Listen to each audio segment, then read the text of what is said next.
My name is Lila Carter. And when they said, AI does your job better, I smiled, because I'd already started building what their AI would need.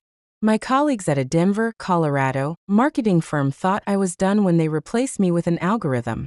But 2 years later, I wasn't just back. I was running the platform that powered their AI, with my former boss and teammates depending on my system to keep their jobs. It all started in a sleek conference room at Peak Trend, a Denver-based digital marketing agency, where I'd worked for 5 years as a content strategist. I was 34, known for crafting campaigns that boosted client engagement by 25%. My job was my life. Late nights brainstorming ad copy, weekends analyzing metrics, and mornings pitching ideas. But Peak Trend's CEO, Nathan Brooks, was obsessed with efficiency. At a team meeting, he unveiled a new AI tool, AdGenix, designed to automate content creation. "It's faster than any strategist," he said, his eyes skimming past me. My manager, Karen Walsh, added, "AI does your job better, Lila. It's just business." My colleagues, my work friend Jenna included, nodded, avoiding my gaze. I was laid off that week, handed a $5,000 severance and a good luck email. The betrayal hit hard. I went home to my Lodo apartment, the Denver skyline mocking me through the window. I called my sister, Emma, a graphic designer in Boulder. "They replaced me with a machine," I said, my voice breaking. Emma was blunt. "You're smarter than their AI, Lila. Build something better." My parents, retired in Fort Collins, were less encouraging. Over dinner, my mom sighed. "Text changing, Lila. Maybe try teaching." My dad nodded. "Don't fight progress. Find a stable job." Even Jenna, still at Peak Trend, texted me, "Sorry, Lila. AI's the future. You'll land somewhere." Their doubts stung, but Emma's words lit a fire. I wasn't done. I was just starting. I'd always been fascinated by AI, not as a replacement but as a tool. While at Peak Trend, I taught myself Python and machine learning basics, tinkering with algorithms in my spare time. AdGenix was powerful but flawed. It churned out generic copy, missing the human spark clients loved. I saw a gap. A platform to enhance AI outputs, making them creative, tailored, and client-ready. I started building Content Forge, a system to fine-tune AI-generated marketing content, using my $5,000 severance to buy a decent laptop and cloud credits. My tiny apartment became my office, with code on one screen and coffee on the other. The early days were brutal. I worked 14-hour days, coding a prototype that analyzed AI outputs and suggested improvements based on client data. Emma helped me design a sleek interface, her artist's eye making Content Forge look professional. I tested it with a local coffee shop, Brewbean, tweaking their AI-generated ads to boost click-through rates by 10%. They paid me $200 a month for access, my first client. I reinvested every cent, upgrading my software, and joining Denver's tech meetups to network. At one event in Reno, I met Alex Nguyen, a freelance developer who'd built AI tools for startups. "Your idea's solid," he said. "But you need scale. Pitch it to bigger players." I nodded, my vision growing. My first break came at a Denver Startup Week pitch competition. I presented Content Forge to a room of entrepreneurs, my voice steady despite my nerves. "AI's powerful, but it's not human," I said. "Content Forge makes AI content feel alive, boosting engagement by 15%. Brewbean's owner, Maria, gave a glowing testimonial, and I won $10,000 in seed funding. I used it to hire Alex part-time, speeding up development. By month 6, Content Forge had 3 clients, 2 cafes and a boutique, paying $300 a month each, bringing in $900. I built a website, with Emma's designs showcasing client success stories, and our Instagram hit 1,000 followers. But Peak Trend wasn't out of my life. Emma heard through a client that AdGenix was struggling. Clients complained its ads were robotic, and retention was down 20%. Karen, my old manager, was under pressure, and Nathan was scrambling to fix the AI. I didn't gloat, I worked. I refined Content Forge, adding a feature to personalize ads based on customer demographics. A pet store signed up, paying $500 a month after their sales jumped 12%. My revenue hit $1,400 a month, enough to rent a tiny office in 5 Points with a desk, a cactus, and a view of the Rockies. My family kept doubting. At a barbecue in Fort Collins, my mom pulled me aside. "Heard your app's doing okay, Lila, but it's risky. Get a corporate job." My dad nodded. "Nathan's company is established. Don't compete with them." Jenna, still at peak trend, called her tone patronizing. "Your project's cute, Lila, but AI's their game. Come back to marketing." I smiled, my jaw tight. "I'm not coming back. I'm building forward." Their words fueled me. I wasn't just fighting for me. I was fighting to prove Emma right. Then came a game changer. Alex connected me with Priya Shah, a VC at Rocky Mountain Ventures who'd backed AI startups. Over Zoom, I demoed Content Forge, showing how it boosted engagement for my 5 clients, now paying $2,000 a month total. "You're solving AI's biggest flaw," Priya said. "I'm in for $50,000 for 10% equity." I accepted, using the funds to hire Alex full-time and add a UX designer, Mia. We rolled out Content Forge 2.0 with real-time analytics and a sleeker dashboard. A Denver gym signed up, paying $600 a month, and our Instagram hit 3,000 followers, with Maria's posts driving inquiries. The rumor mill churned. Emma overheard at a Boulder Tech event that Peak Trend was losing another major client, a retail chain, due to AdGenix's bland outputs. Karen was on thin ice, and Nathan was seeking third-party platforms to fix their AI. I saw my chance. I reached out to a Peak Trend client, a local brewery, offering Content Forge for $400 a month. They signed up after a demo, ditching AdGenix. My revenue hit $3,000 a month, and I started eyeing Peak Trend's clients. If I could land a big one, I'd prove my system was better, and maybe sell it to Peak Trend itself. As I prepped for a bigger pitch at a national AI conference, Jenna texted, her tone desperate. "Your app's getting buzz, Lila. Need a marketer? I'm out of work." I stared at the message. She'd cheered when I was replaced, and now she wanted in? I didn't reply. My focus was on Priya, who'd set up a meeting with a major Peak Trend client. They'd laughed when AI took my job. They'd see soon enough who was running the system. "Hey, Revenge Tempest fans. Can you feel Lila's hustle? She's turning AI's threat into her empire. Want to see her run her old company's system? Smash that subscribe button and join our squad. Drop a comment and tell us where you're watching from."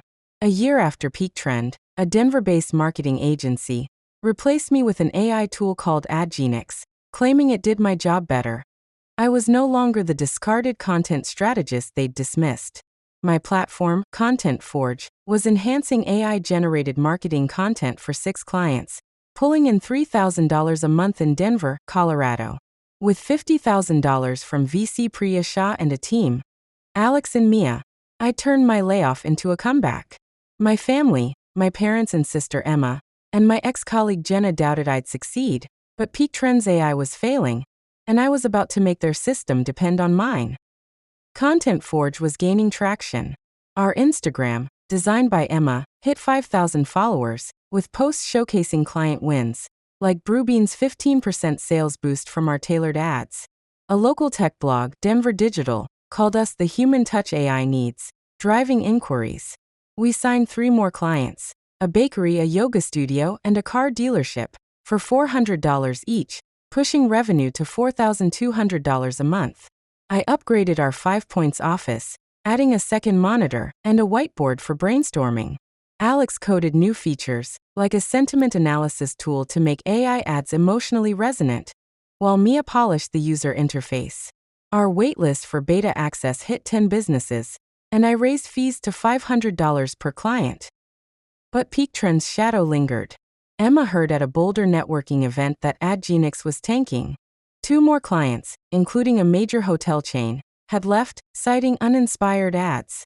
My old manager, Karen Walsh, was facing heat, and CEO Nathan Brooks was scrambling for solutions. I saw my opening. Content Forge could fix AdGenix's flaws, but I wasn't handing it over cheap. I reached out to a Peak Trend client, a fitness chain, offering a demo.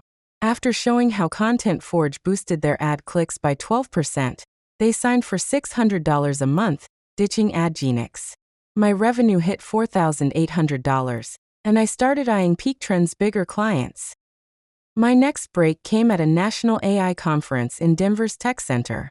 I pitched Content Forge to a room of investors and tech founders, my slides packed with data. 9 clients, $57,600 in annual revenue, and a 15% average engagement boost. AI's only as good as its output, I said. Content Forge makes it human, scalable, and profitable. A SaaS founder, Elena Torres, approached me after. I run a marketing platform with 50 clients, she said. Your tool could integrate with ours. Want to talk partnership? I nodded, my mind racing. A partnership could scale Content Forge nationwide, but I was also planning to pitch Peak Trend directly. Let them buy my system to save their AI. I spent weeks prepping for Elena's partnership and a potential Peak Trend deal. Alex and Mia worked overtime, adding a feature to integrate Content Forge with third-party AI tools like AdGenix. We tested it with our pet store client, boosting their sales by 18%. Our Instagram hit 8,000 followers, and a national tech outlet, Innovate AI, called Content Forge the missing link in AI marketing. But my family wasn't impressed. At a dinner in Fort Collins, my mom sighed. Your app's cute, Lila, but it's risky. Go back to marketing. My dad nodded. Peak Trend's a big player. Don't challenge them. I gripped my glass.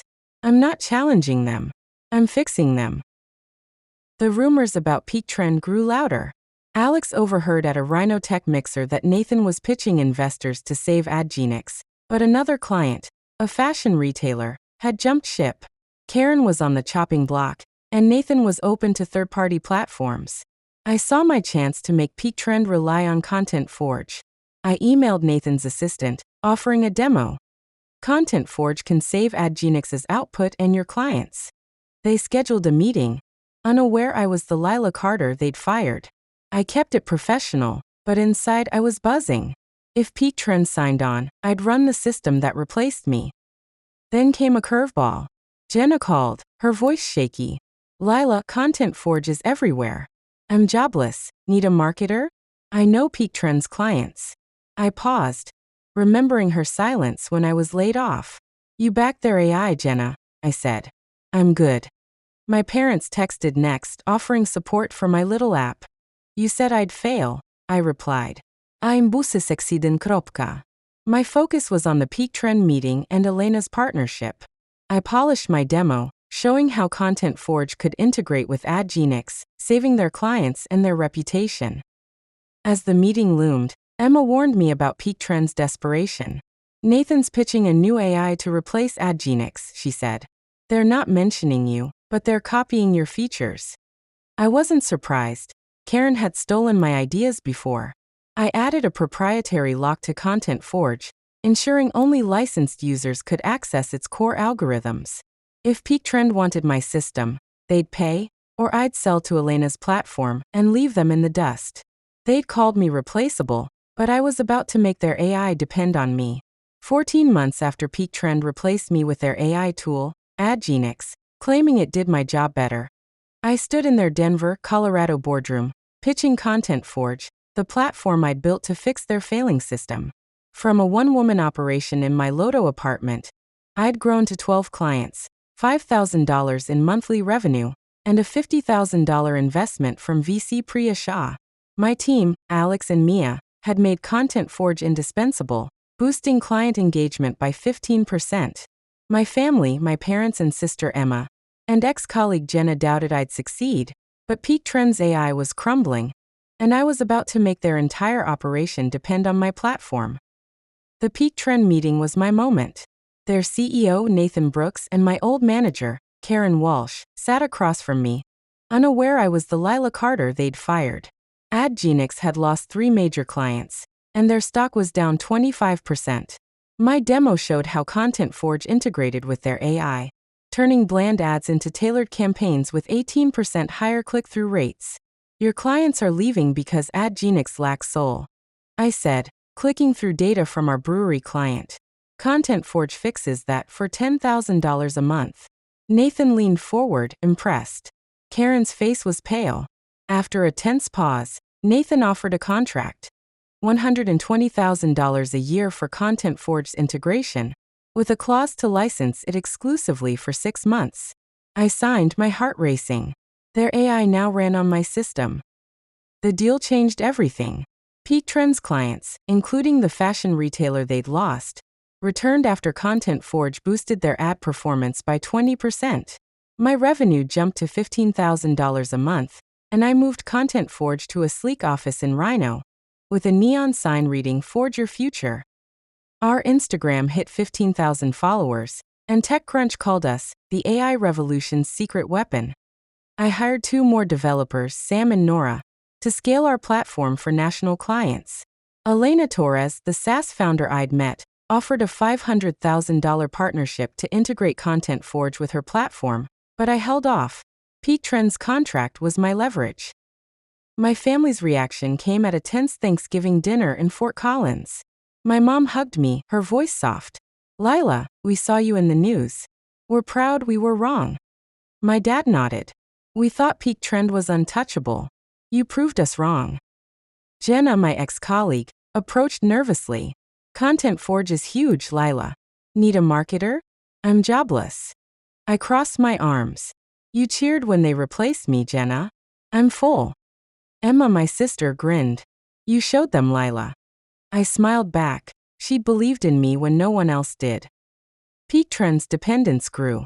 Karen, now demoted to a junior role, emailed me, begging for a meeting. "Lila, your platform's saving us. Can I consult?" I replied coolly. "You said AI was better, Karen. Stick with it." Nathan tried next, offering a strategic role at Peak Trend. "You're a genius, Lila," he said. "Join us." I laughed softly. "You fired me, Nathan. Now you license my work." I hung up, my focus on Content Forge. We signed 5 more clients, including a national retailer, pushing revenue to $20,000 a month. Our waitlist hit 20 businesses, and I raised fees to $800 per client. The victory lap was Content Forge's launch party at Denver's Union Station, packed with clients, investors, and media. I took the stage, my voice steady. 2 years ago, I was replaced by AI, I said. Today, my platform powers the AI that replaced me. The crowd cheered, and I caught Karen's eye in the back, her face tight. She and Nathan were there, using Content Forge to pitch new clients. I'd made their system mine. Priya Shah raised a glass after. "You didn't just build a platform, Lila. You built power." Alex and Mia, my team, nodded, their loyalty unwavering. A year later, I stood in Content Forge's new office, overseeing 30 clients and $500,000 in annual revenue. We'd integrated with 3 major AI platforms, including Elena's, and our valuation hit $5 million. Peak Trend renewed their contract for $200,000 a year, their entire marketing team reliant on my system. I bought a condo in Cherry Creek, with a view of the Rockies, and donated to a Women in Tech program. My parents called weekly, eager to visit, but I kept it short. Busy running a company, I'd say. Jenna took a low-level job at a failing agency, her LinkedIn full of consulting buzzwords. Karen left Peak Trend, her career stalled. Success wasn't about making Peak Trend beg, though watching them license my platform felt good. It was about proving Emma and Priya right. The women who saw my spark when I was invisible. When they said AI did my job better, I didn't argue. I coded. And when I ran their system, I wasn't just winning. I was rewriting the future they thought they'd taken from me. Hey, Revenge Tempest fans. Did Lila's tech triumph give you chills? We're all about fierce women and epic comebacks here, so smash that subscribe button to join our squad. Drop a comment and tell us where you're watching from.